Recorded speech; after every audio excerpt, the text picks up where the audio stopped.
Olá, o nosso cordial bom dia, nosso consultório familiar, neste domingo, saudando a toda a família que nos prestigia neste momento. Dando sequência à nossa série de aulas, na verdade não são aulas, mas são orientações sobre ajustamento familiar, na qual procuramos ajudar as famílias a se situarem com o relacionamento entre casais e principalmente com os seus filhos. E com certeza com toda a sociedade em que participam, né? Hoje nós vamos falar sobre um tema muito importante, problema afetivo sexual. Esse tema, realmente, ele é um pouco assim, podemos dizer, não vou dizer complicado, mas que a gente tem que tomar certo cuidado, porque nos tempos atuais há um sentimento afetivo muito importante entre os familiares. Eu costumo dizer sempre que a família está em perigo, e se a família está em perigo, a sociedade está em perigo, né? E se a sociedade está em perigo, então tem muito a ver com o problema afetivo sexual entre os casais. Muito bem, antigamente as pessoas namoravam, né? Conheciam uma moça, o rapaz conhecia uma moça, a moça conhecia o rapaz, e o famoso flerte de antigamente, né? A pessoa começava a conversar, iam jantar, ou passear num cinema, ou ia numa praça pública.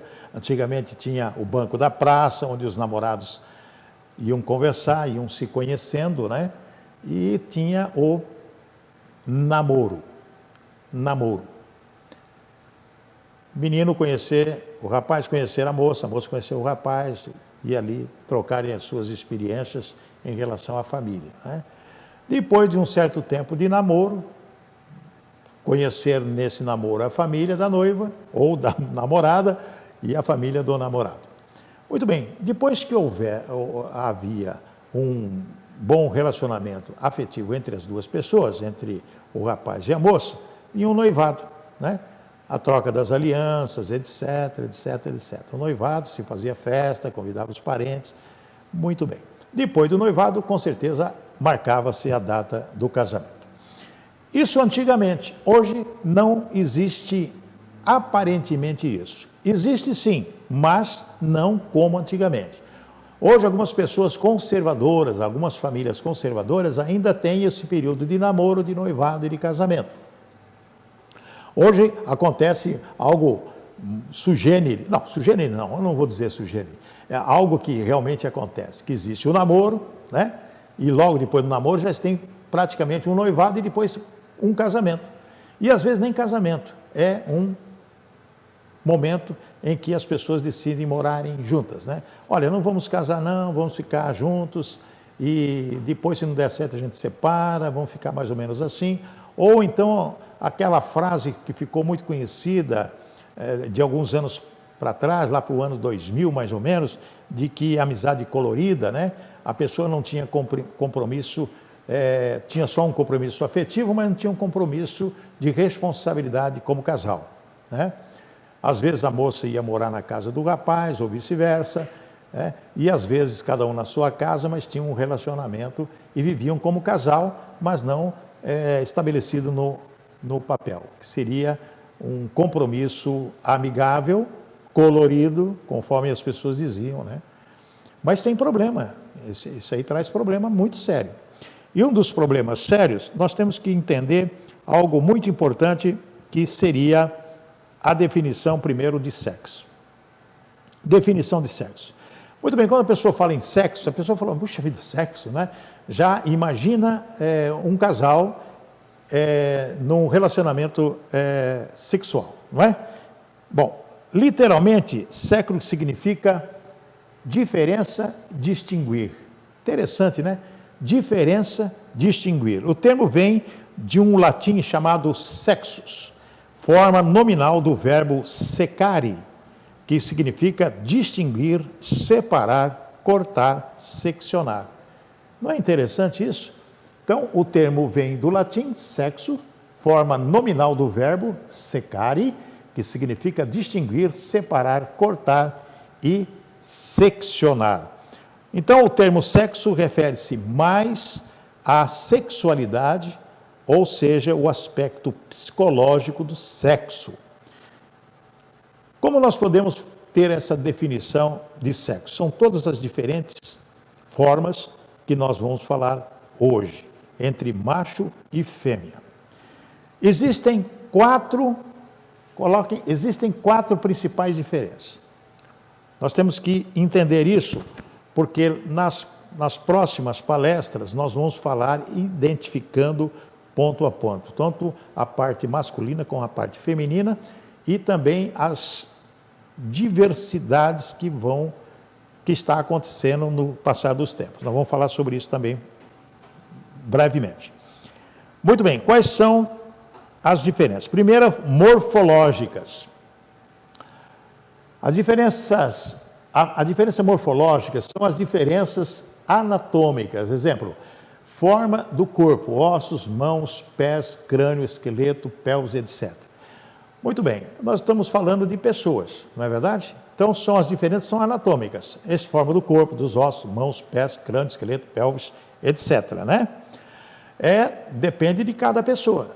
Tem pessoa que é mais alta, outra é mais baixa, tem pessoas que é um pouquinho mais obesas, outras são mais magrinhas, etc. Então, são formas do corpo, né? O corpo, os ossos, as mãos, pés, crânio, esqueleto, pelvis, etc. Tem também as fisiológicas, as diferenças fisiológicas, são as diferenças funcionais da pessoa. Altura, peso, sangue, coração, temperatura, percepções sensoriais, resistência física, funções orgânicas, né? E também as psicológicas, que são as diferenças, comportamentos sociais afetivas, emocionais, sentimentos, desempenho, mentalidade e sensibilidade. Muito bem, então nós vamos começar a falar ponto a ponto, e vamos começar lá no princípio, que é a morfológicas. São as diferenças anatômicas. O corpo, os ossos, mãos, pés, crânio, esqueleto, pelvis. Muito bem.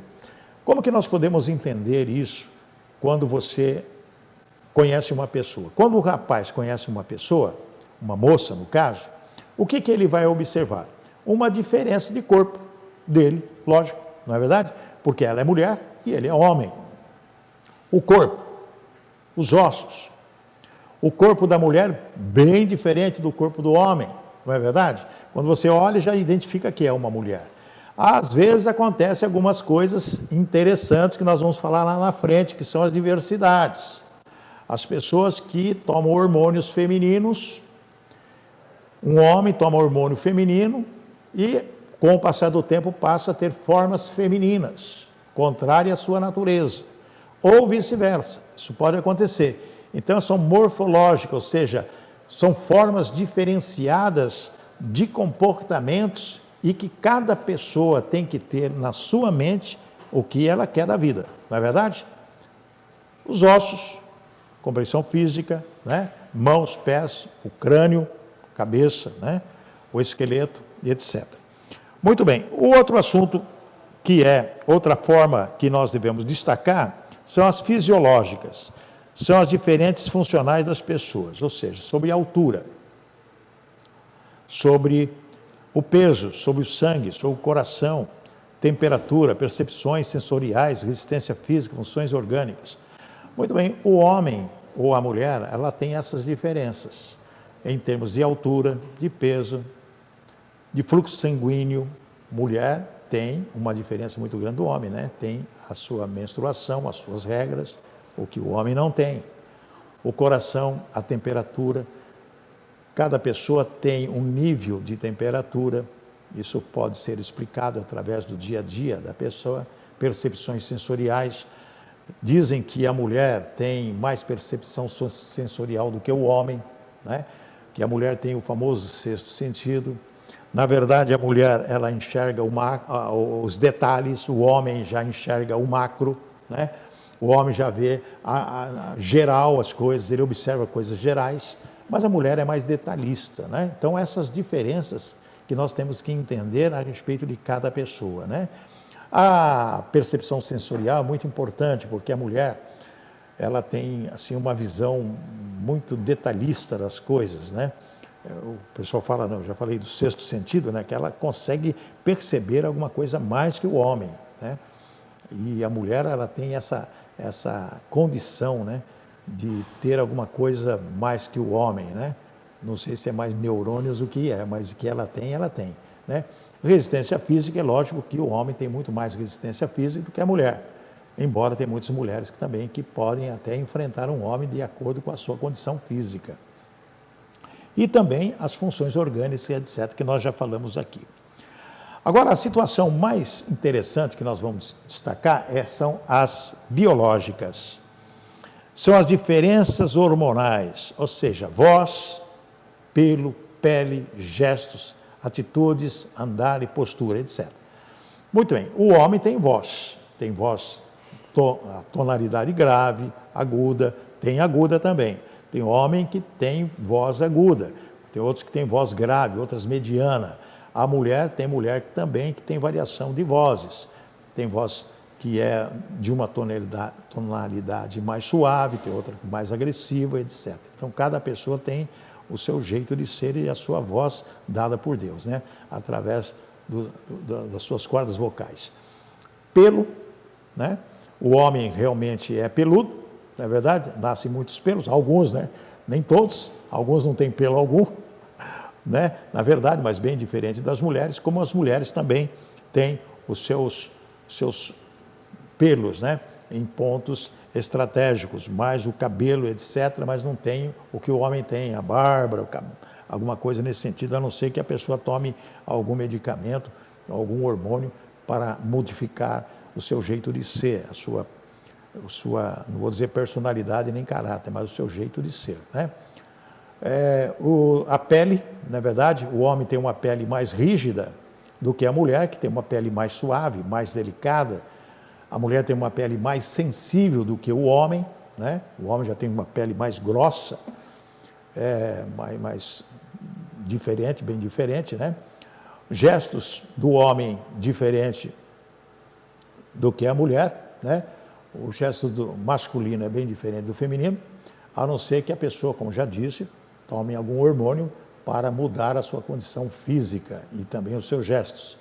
Atitudes no relacionamento com outras pessoas, o andar também do homem é diferente do da mulher, a postura também da mesma forma, dependendo do status da pessoa, e sendo essas diferenças provocadas por hormônios específicos para cada sexo, conforme nós já falamos, e que realmente é necessário que cada pessoa possa ter na sua mente os problemas afetivos da sexualidade, né?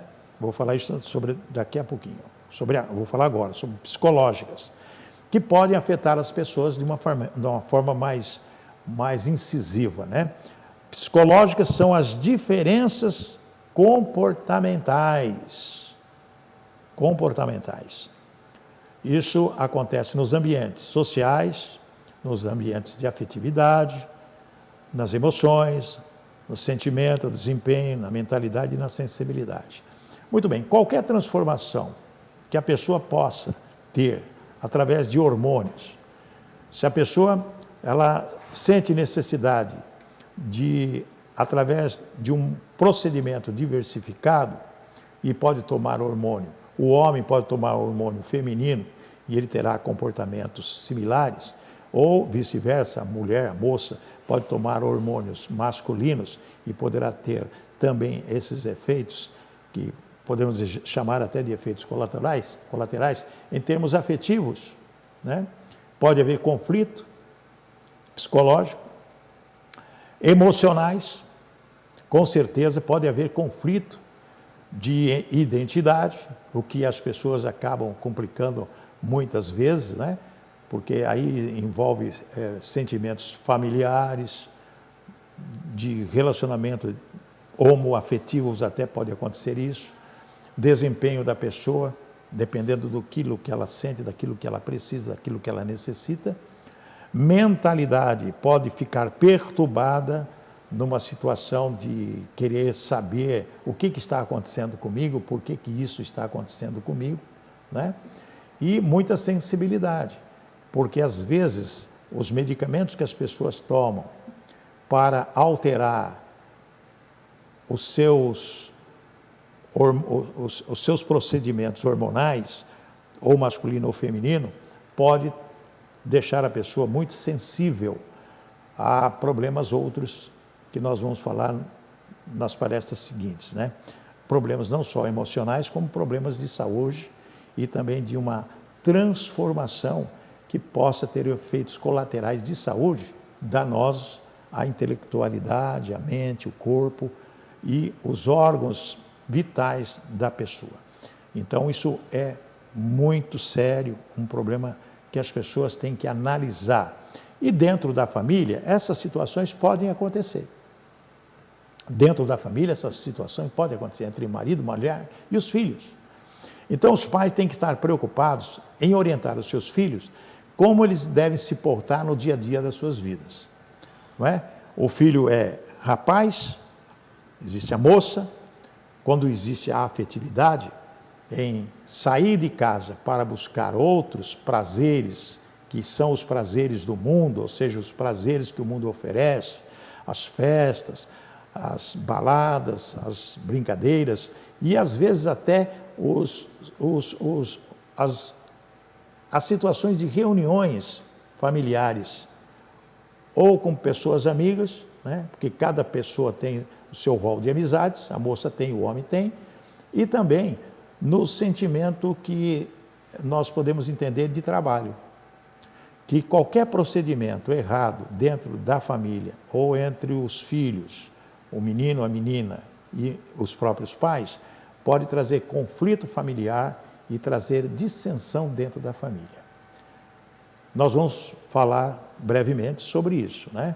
O pai que não aceita o que o filho está fazendo, se o filho está bebendo, se o filho está usando às vezes drogas, se está tendo um comportamento nocivo, se suas relações afetivas são complicadas, da mesma forma a menina, né? O pai, a mãe agride, fala, e isso tem conflitos que vai generalizar uma situação desconfortante dentro do lar, ok? Na próxima semana, nós estaremos falando sobre você e o sexo. Então é algo muito importante, quando nós vamos discutir algumas situações aqui, que eu posso considerar até, não vou dizer complicada, mas de informação, né? Você e o sexo. O que você sabe corretamente sobre esse importante assunto, né? Você e o sexo. São orientações importantes, básicas, para o bem-estar de toda uma família. Muito obrigado pelo seu carinho, pela sua atenção. No próximo domingo estaremos com mais uma palestra, Você e o Sexo, no nosso consultório familiar. Um bom domingo, Deus abençoe e até a próxima semana.